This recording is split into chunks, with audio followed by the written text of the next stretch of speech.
ठीक है फिर लास्ट क्लास में हमने नोड जेएस का प्रोजेक्ट क्रिएट करना सीखा था। ठीक है। और क्या कहते हैं, एक्सप्रेस जेएस को हमने इंस्टॉल किया था और एक्सप्रेस जेएस के अंदर हमने एक यूआरएल जनरेट किया था। ठीक है। और यूआरएल जनरेट करने के बाद हमने एक लिस्टनर बनाया था, जो जिस उस लिस्टनर को हमने 1000 3000 पोर्ट और डिफरेंट पोर्ट्स के साथ हमने डिवाइड करके इसको चला के देखा था। तो आज जो है हम करने वाले हैं मोंगो डीबी कनेक्ट। ठीक है। मोंगो डीबी बेसिकली क्या चीज है? मोंगो डीबी बेसिकली एक डेटाबेस है। अगर मैं एक रियल लाइफ एग्जांपल दूं, एक फैक्ट्री है। ठीक है। Mongo dB, Firebase, SQL dB, जितने भी डीबीज हैं, जितनी भी डेटाबेस है, ये एक फैक्ट्री है। ठीक है। ये फैक्ट्री ऐसे है कि फैक्ट्री से वर्कर्स आते हैं, सामान एक्सपोर्ट होता है, इंपोर्ट होता है, एक्सपोर्ट होता है, इंपोर्ट होता है। कभी ऐसा होता है कि भारी मिकदार में सामान आता है, कंपनी में जगह नहीं रहती और फिर जगह एक्सटेंड होती जाती है। तो it is good dB. Database का मतलब ये है यहाँ पे। ठीक है। तो मंगो डीबी भी डेटाबेस है किसका?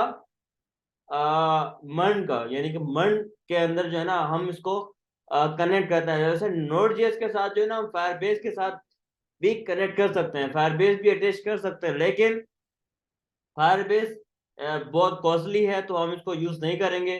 ठीक है। ऐसे कि फायरबेस के अंदर हमें 6000 2000 रीड एंड राइट मिलते हैं, तो जिसकी वजह से रीड एंड राइट बहुत जल्दी कवर अप कर लेते हैं। मेरे ख्याल से 50,000 या 1 लाख यूजर के अंदर जो है ना आपका ये कवर अप हो जाता है, फिर आपसे जो है ना पैसे चार्ज करता है, जबकि ये ठीक नहीं है। और अगर मैं मंगो डीबी और एसक्यूएलाइट डीबी की बात करूं, वो ये दोनों डीबी ऐसे हैं कि आपके, अगर आप टेस्टिंग कर रहे हो तो आपके जो लोकल स्टोरेज होती है, लाइक एसएसडी हार्ड ड्राइव की मैं अगर बात करूं, ये उन चीजों को टारगेट रखता है, ये उन चीजों की मेमोरी यूज कर रहा होता है।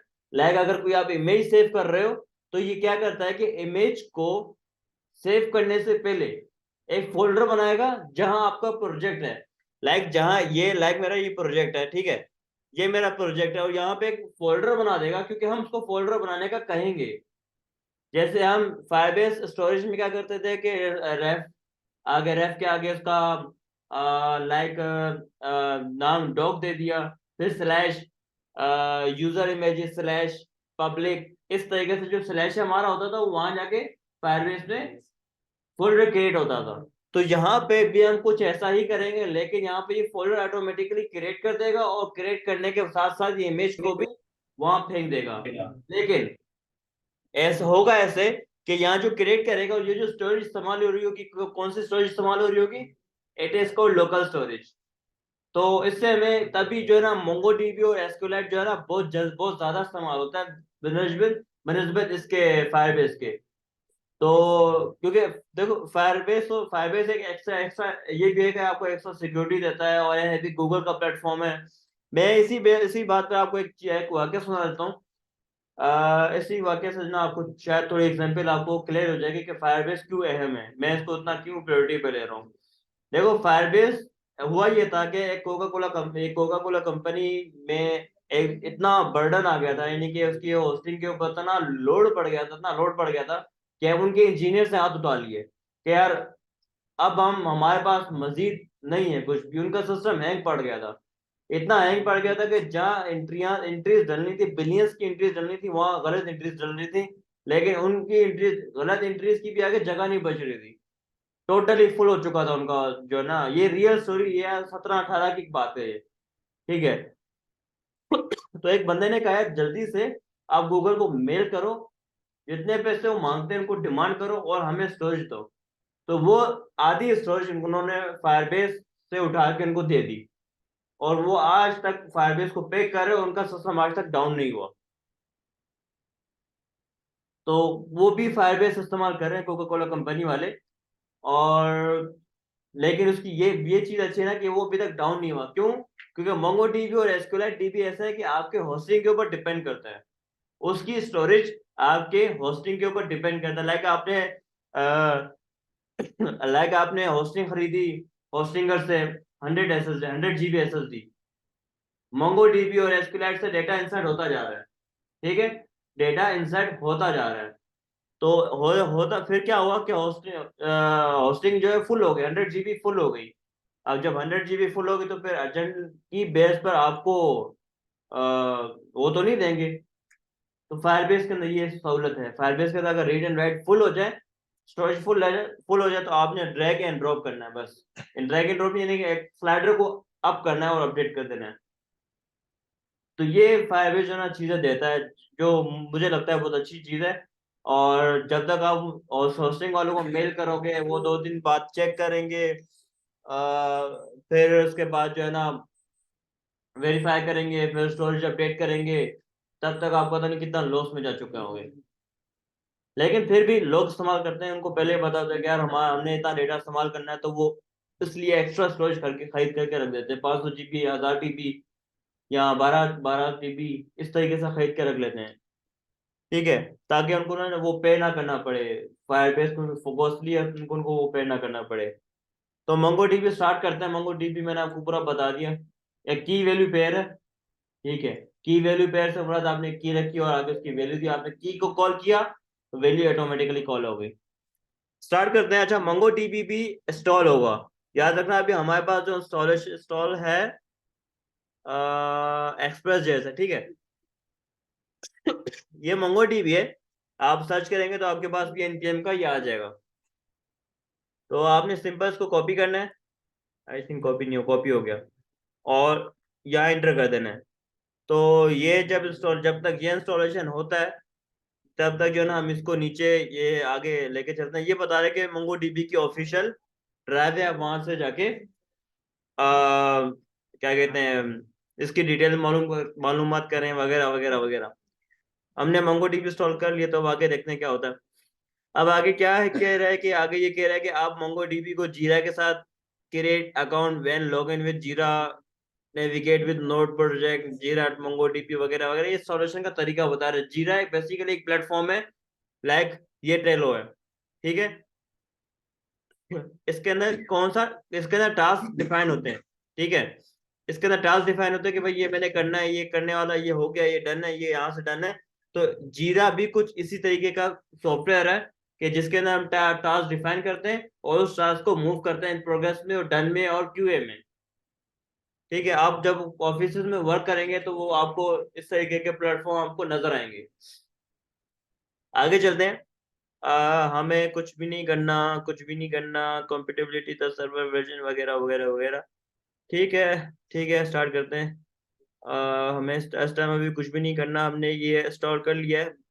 npm install mongodb कर दिया। अभी हमें कह रहा है कि if you are typescript user you will be node.js definitely plus। तो अभी हम टाइपस्क्रिप्ट के ऊपर तो नहीं कर रहे, तो अभी हम इसको फिलअप नहीं कर रहे हैं। ठीक है, अगर हमें करना पड़ भी गया तो उसको इंस्टॉलेशन कर लेंगे टाइपस्क्रिप्ट के ऊपर, ठीक है। आगे चलते हैं। अब क्विक स्टार्ट के अंदर चलते हैं। क्विक स्टार्ट के अंदर हमें ये बता रहा है कि ये चीजें करो, enter your following command, answer the question, create initial structure of your project. ठीक है, ठीक है, ठीक है। Download the right MongoDB version from this. ठीक है, कर लिया हमने। आगे चलते हैं, आगे चलते हैं। और उसके बाद जो है ना, कहीं भी एरर आया तो हम उसको इसके इसके इंस्टॉलेशन को फॉलो कर लेंगे, लेकिन अभी जरूरत नहीं, अभी हमें इसकी कोई जरूरत नहीं है। फिर उसके बाद हम मंगो डीबी की ये जो रिक्वायर लिंक है, इसको हम कॉपी कर लेते हैं, ठीक है। ऐप डॉट जेएस के अंदर आते हैं। जैसे ये रिक्वायर, इस रिक्वायर का मतलब कौन बताएगा मुझे?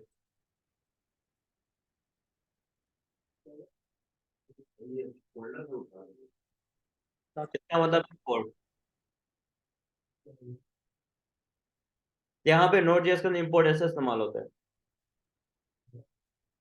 ये डायरेक्ट लाइब्रेरी इस्तेमाल यूज करता है। ठीक है, आगे चलते हैं। और उसके बाद ये हमें कह रहा है कि हमें कस्टम यूआरएल दे रहा है। इसको हम कॉपी कर लेते हैं, इसको मैं टैग समेत कॉपी कर लेता हूँ, ठीक है।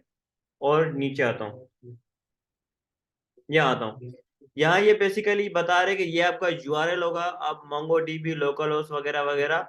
और ये मोंगो डीबी, यहाँ से हम इसको ये यूआरएल डिफाइन कर रहे हैं। ये यूआरएल आप अपने तरीके से डिफाइन कर सकते हो, जैसे मैंने लोकली डिफाइन किया हुआ है। अब आगे चलते हैं। अब ये बोल रहा है कि डीबी नेम, ये आ गया। अब ये डीबी नेम कौन समझाएगा मुझे? डीबी नेम ये किस चीज को रेफर कर रहा है? ठीक है, लेकिन ये इस टाइम फायरबेस के मुकाबले में इस टाइम क्या, कलेक्शन। ठीक है, इट इज कॉल्ड, उसका दूसरा नाम भी कलेक्शन भी है। अब मैंने इसका नाम रखा है माई प्रोजेक्ट। डेमो भी रख सकता हूँ, कुछ भी रख सकता हूँ, लेकिन अभी मैंने माई प्रोजेक्ट रखा है। आगे चलते हैं, अभी एक फंक्शन बना रहा है, इस फंक्शन को पूरा कॉपी कर लेते हैं। अच्छा, यहाँ पे देख लो, असिंग असिंग और अवेट इस तरीके से इस्तेमाल होता है। ठीक है, असिंग असिंग फंक्शन और ये डायरेक्ट। वैसे कॉल बैक भी चल जाएगा, यानी कि एरो फंक्शन भी चला सकते हैं, लेकिन अभी फिलहाल हमने डीबी को कनेक्ट करना है, हम एरो फंक्शन की प्रैक्टिस बाद में कर लेंगे, नेक्स्ट क्लास में कर लेंगे। अब हो ये रहा है कि मेन मेथड के अंदर क्या हो रहा है कि अवेट है और अवेट है, क्लाइंट।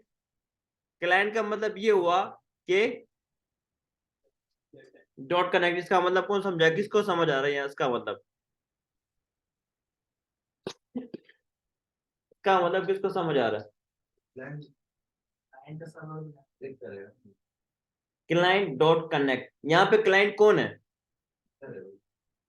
Client user. इसका मैं कौन है? ठीक है, क्लाइंट, क्लाइंट का मतलब ये है आपका, क्लाइंट का मतलब ये कि ये आपका लोकल होस्ट, आपकी मशीन, कोई यूजर आगे पीछे यूजर नहीं।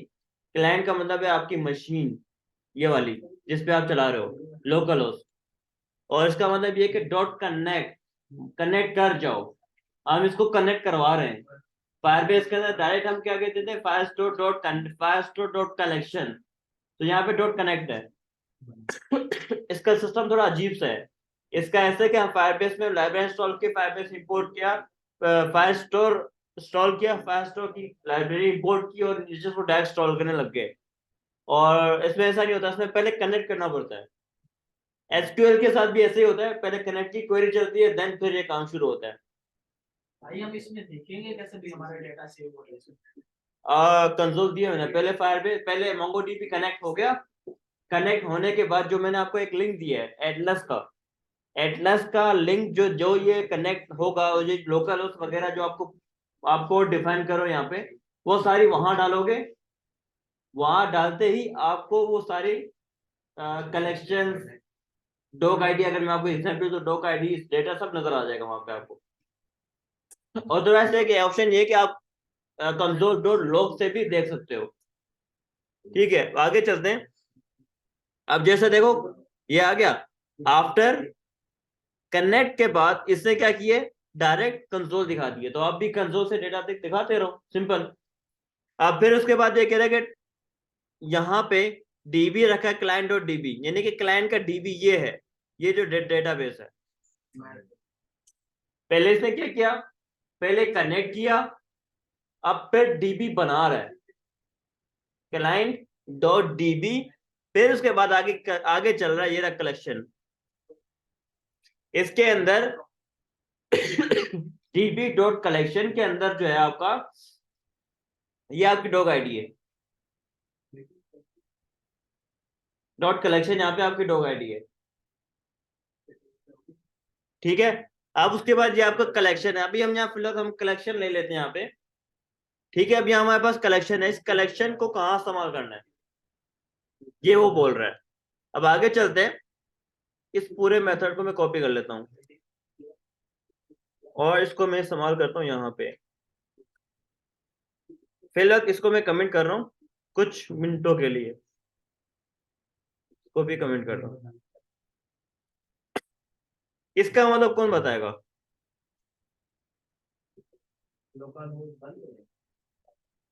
मेन, अब बता देता हूँ आपको, मतलब समझा देता हूँ। मेन ये वाला फंक्शन, ये रहा मेन फंक्शन, ये क्या है, एसिंग है, तो रिटर्न क्या करेगा, प्रॉमिस।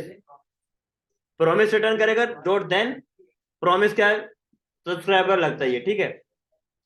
और डॉट कैच एरर बताएगा, फाइनली का मतलब ये कि end, request and.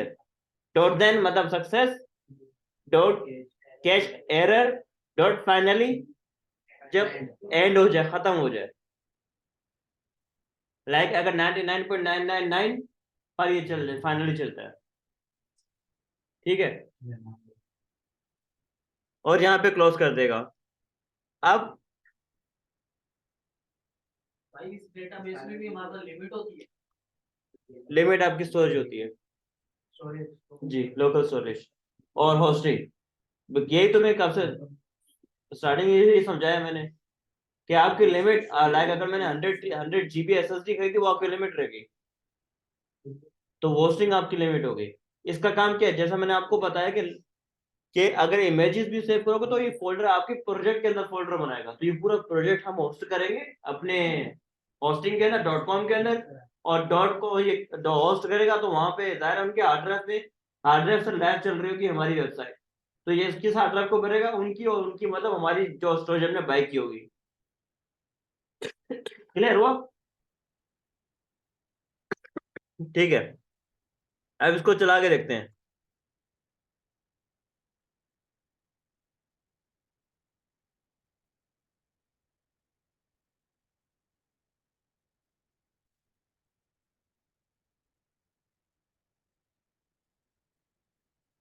I think port define करनी करनी पड़ेगी इसको।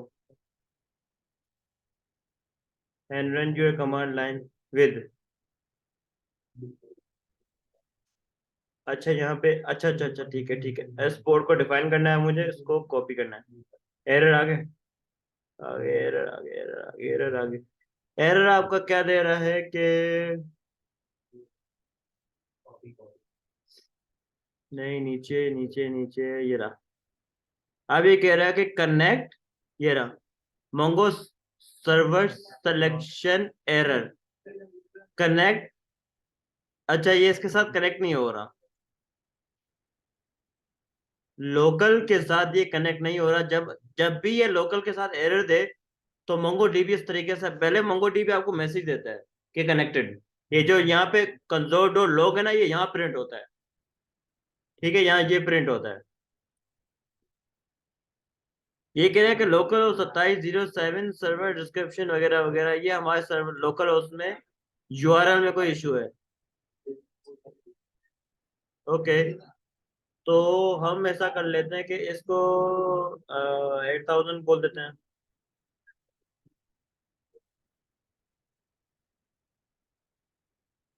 खाली लोकल उस बोल देते हैं। अब देखते हैं क्या होता है। शुरू में थोड़ा टाइम लेगा क्योंकि ये मंगो डीबी को पूरा रीड कर रहा होता है। अगर अब भी कनेक्ट नहीं हुआ तो फिर हमें जो है ना यूआरएल को समझना पड़ेगा कि यूआरएल हम किस तरीके का टैब बनाए, क्योंकि हमने तो इसके एग्जाम्पल यूआरएल उठाया था, ठीक है। तो अब हमें ये देखना होगा कि हमें एग्जैक्ट यूआरएल हम क्या बनाए।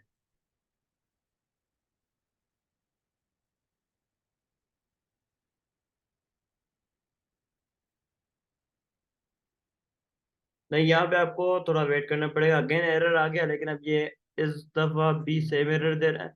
अगर आपको चीज समझ ना आए तो आपने करना सिर्फ ये है कि इस पूरे एरर को कॉपी करना है, ठीक है, और यहाँ जाके पेस्ट कर देना है। ये आ गया डायरेक्ट आंसर। तो आपने यहाँ जाके इसके इसके साथ भी सेम एरर आया था, तो इसने क्या किया कि इसने ये मंगो डीबी स्लैश टेस्ट वगैरह वगैरह ये सब चीजें की हुई थी।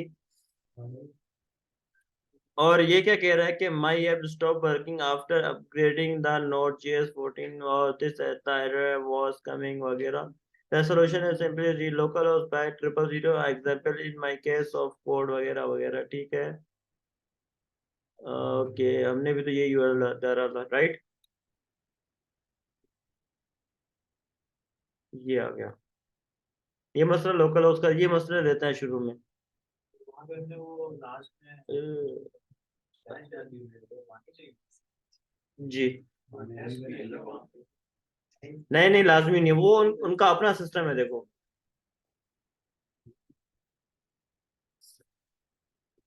अब इसने कहा है कि इसने ट्रिपल 4 से 4 टाइम 0 लगाओ, तो आपका है ना ये चलने लग जाएगा। MongoDB since do not be compatible Node.js version, it should be listing the IP version 6 as default. बाईस का पोर्ट हम अपनी यूज नहीं करेंगे। Okay, okay. 00 work for me too. Never seen something stupid. Okay.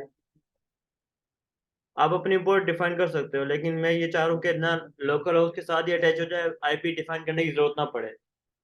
लेकिन मेरा यहाँ नोड का वर्जन पुराना है, तो मुझे लगता है कि मुझे यहाँ इसी वजह से एरर दे रहा है मेरा। यहाँ पे सिंपल, यहाँ पे आईपी आईपी होगा ये कि आपके आईपी के ऊपर वो डेटाबेस होस्ट हो जाएगा। लाइक मेरे पास एक फायरबेस था, उसका यूआरएल आपको मिलता था, ठीक है। आपको इसका यूआरएल मिलता था, तो उस यूआरएल के थ्रू वो ना डेटा सेव करता था आपको। लेकिन आपको कलेक्शन, कभी कलेक्शन खोल के देखना, तो वहाँ यूआरएल डिफाइन हुए होंगे।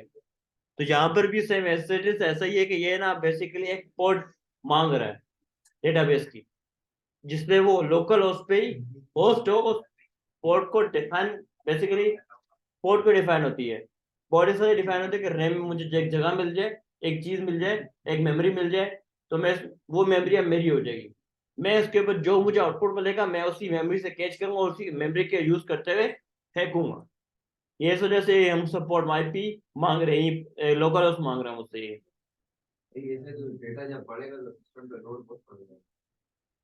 तो तभी तो एसएसडी निकली है। हाँ सिस्टम, हाँ लोड पड़ेगा। नहीं नहीं, इतना नहीं होता। नहीं नहीं, जेसन जेसन का क्या डेटा हो, जेसन का क्या मेमोरी होगी। मेमोरी आपकी होती है उसकी इमेजेस की, इमेजेस, वीडियोस, पीडीएफ फाइल्स में वो होती है उन चीजों की। नहीं तो क्या है इसका, 2 MB होगा, 3 MB, एक कंप्लीट ऐप का। हाँ हाँ, उसके लिए स्टोरेज चाहिए होगी आपको बहुत सारी, टीबीज में स्टोरेज चाहिए आपको। आगे चलते हैं। ये कह रहा है कि मेरे पास नहीं चला। अच्छा, एक बंदा ये कह रहा है कि sudo service MongoDB start, I will forget to start MongoDB at start. अच्छा ठीक है, ये देख लेते हैं, इसको ट्राई कर लेते हैं। 0909, ठीक है।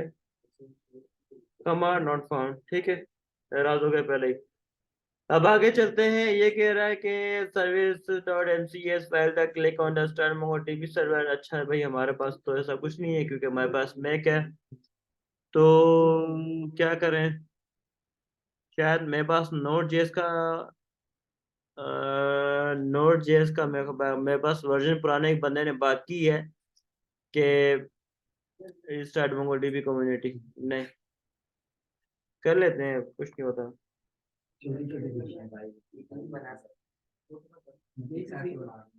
देखते हैं, इससे कुछ ना कुछ होगा, लेकिन ट्राई करने में कुछ नहीं आता।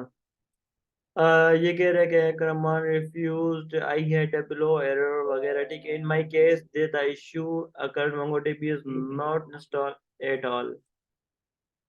Okay.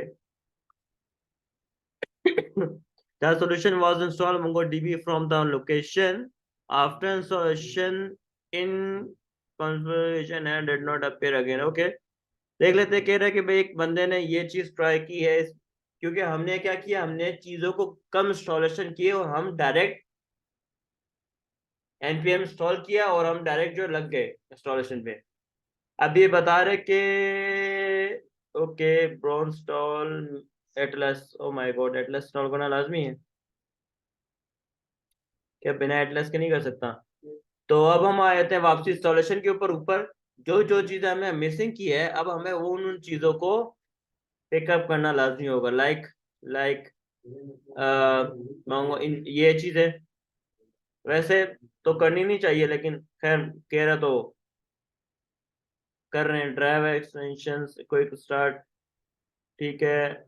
npm-y, npm minute -y, और -y के अंदर MongoDB इंस्टॉलेशन, और ये इंस्टॉलेशन कर रहा है।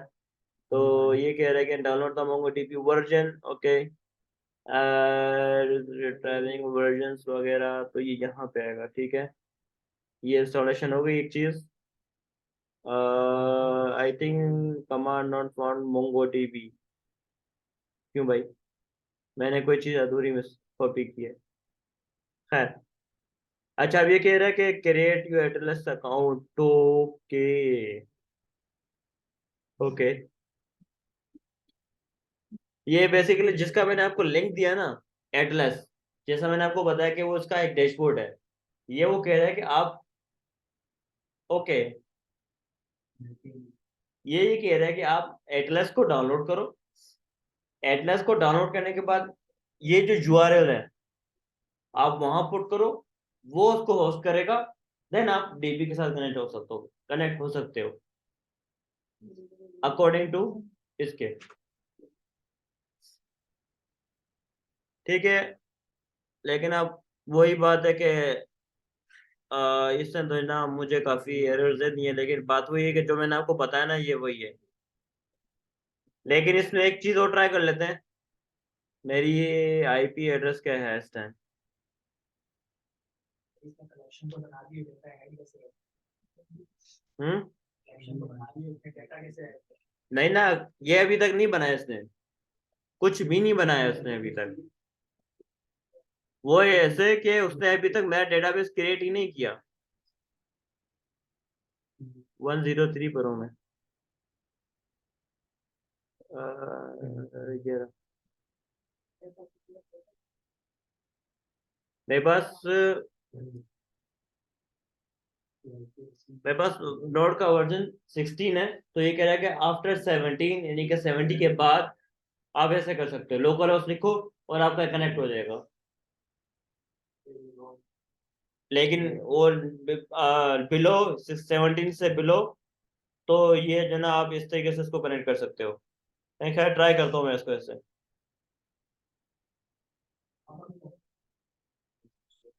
तो यहाँ पे जब आप मर्न कर रहे हो तो ये वर्जन्स का काफी मसले आते हैं। ये वर्जन्स ऐसे हैं कि जैसे आपके रिएक्ट नेटिव के वर्जन है, अगर थोड़ी भी ऊंच नीच होगी तो ये क्या। अच्छा, ये कह रहा है कि ये एरर दे रहा है, ये एरर तब देता है आपको जब एटलस से आप कनेक्ट नहीं हो। ठीक है, तो कनेक्ट कह रहा है कि कंफ्यूजन वगैरह, रेस्टफुल वगैरह वगैरह वगैरह वगैरह वगैरह, ओके ठीक है भाई, कर लेते हैं सर्वर डिस्क्रिप्शन। और उसके बाद ये इससे भी कनेक्ट नहीं कर रहा। ठीक है, इसको पे जो है ना क्या था भाई, ये रहा। इसको जो है ना हमें एटलस यानी कि यहाँ पे एक लंबा प्रोसेस करना पड़ेगा। लाइक एटलस पे हमें पहले आईडी बनानी होगी, वो अकाउंट होगा, फिर उसके बाद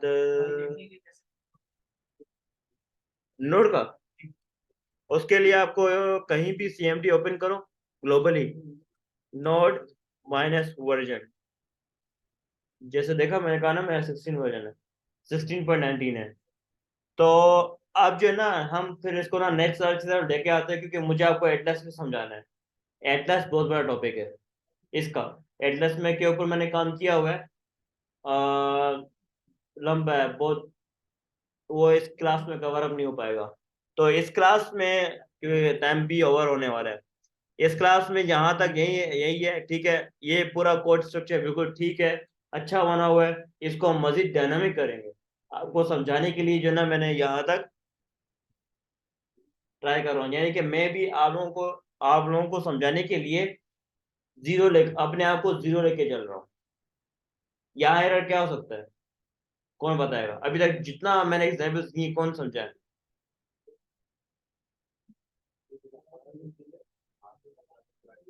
पढ़ने का टाइम मैंने दिया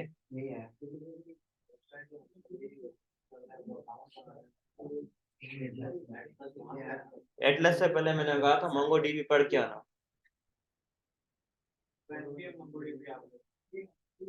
वो एनपीएम की लाइब्रेरी है ना,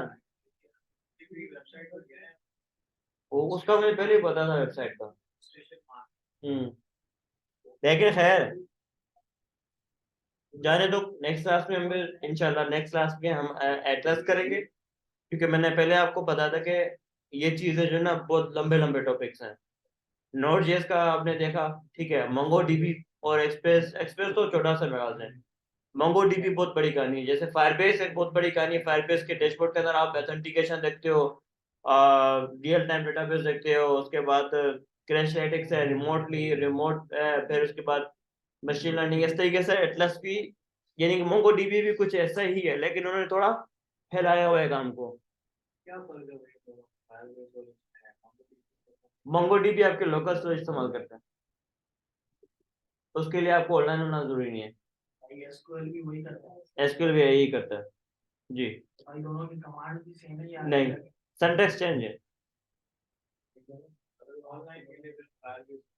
जी। नहीं, लेकिन ये मोंगो डीबी मैंने आपको इमेज वाली एग्जांपल क्यों दी थी, ताकि आप समझ सको। जेसन जो भी आप जेसन डेटा सेव करोगे, आपको यहाँ सेव होगा, आपको यहाँ मिलेगा, यहाँ सेव हो रहा होगा, लेकिन ये स्टोरेज आपकी इस टाइम कौन सी स्टोरेज खा रहा है? लोकल। उसको लाइव तो करोगे ना, जब आप उसको लाइव करोगे, लाइव का यूआरएल आप यहाँ डिफाइन करोगे। ये रहा, ये भी कोई मोंगोडीबी है, ये मोंगोडीबी नहीं होगा, यहाँ HTTPS होगा, और यहाँ पे आपका वेबसाइट का पूरा लिंक होगा, यूआरएल होगा। जब ये लाइव पे जाएगा, तो उस टाइम लाइव को कहाँ कनेक्ट करेगा, कनेक्ट क्या करेगा, और इसका आप क्लाइंट क्या बन जाएगा, वो पीसी जो ऑनलाइन होस्टिंग खरीदी हुई है जी। और जो डाउनलोड होगा आपको वहां मिलता रहेगा। आपको एक डेमो दिखाता हूँ, it is called cPanel. It is called cPanel. CPanel का मतलब होता है कि होस्टिंग खरीद कर उसका एडमिन पैनल के भाई चीजों को मैनेज कर सकें, ठीक है। और ये देख रहे हो साइड पे ये चीज है, अब ये चीजें देख रहे हो, इसने कितनी 4 GB की खरीदी, 4 GB की स्टोरेज खरीदी हुई, अभी तक कितनी फिल हुई है, 42 GB की जी। 42 MB फिल हो चुकी है, बहुत ज्यादा है ये भी। और ये देखो इससे क्या कनेक्ट किया हुआ है, माई एसक्यूएल, ठीक है। और यहाँ पे अगर मैं दिखाऊं डेटाबेस PHP माई एडमिन, बल्कि इसके अंदर है ही ऐसे, यानी होस्टिंग के अंदर अभी PHP माई एडमिन और एसक्यूएल है, एसक्यूएल डेटाबेस है। और ये डोमेन्स है आपके SSH, ये SSH और ये SSL सर्टिफिकेट्स है, ठीक है। और उसके बाद सेटअप नोड ऐप, ठीक है। नोड भी इसके अंदर सेटअप कर सकते हो, मंगो भी होगा, ऐसा पॉसिबल नहीं है कि मंगो ना हो, या अगर मंगो नहीं होगा तो आप यहाँ से स्टोर कर सकते हो। यहाँ से आप इंस्टॉल ऐड कर सकते हो मंगो डीबी को भी।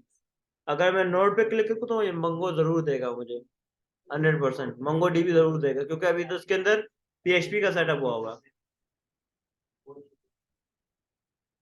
ठीक है। सी पैनल बेसिकली आपने जिस होस्टिंग के अंदर अपलोड की वेबसाइट, यानी कि जो होस्टिंग आपने खरीदी, उसने आपको एक एडमिन डैशबोर्ड दे दिया अपना उस होस्टिंग का। हाँ, ताकि आप जो जो डेटा उस जो जो डेटा सेव होता जा रहा है, आप उनको एक्सेस कर सको जी। सी पैनल के थ्रू आप उनको एक्सेस कर सको। कोड मास्टर इनोवेटिव का भी है मेरे पास, लेकिन वो थोड़ा अलग है, क्योंकि वो होस्टिंग का ये चीप थोड़ा होता है ना, सस्ता। सी पैनल ये उसका होता है, जो होस्टिंग का उनका अच्छा खासा होता है, वो मैं आपको दिखाऊंगा नेक्स्ट क्लास, ठीक है भैया। इसकी क्लास नहीं बैठना होती है, फिर इंशाल्लाह नेक्स्ट क्लास जो है हम एटलस और मंगो डीबी से स्टार्ट करेंगे, यानी कि मंगो डीबी की वेबसाइट से और उसकी डॉक्यूमेंटेशन से स्टार्ट करेंगे।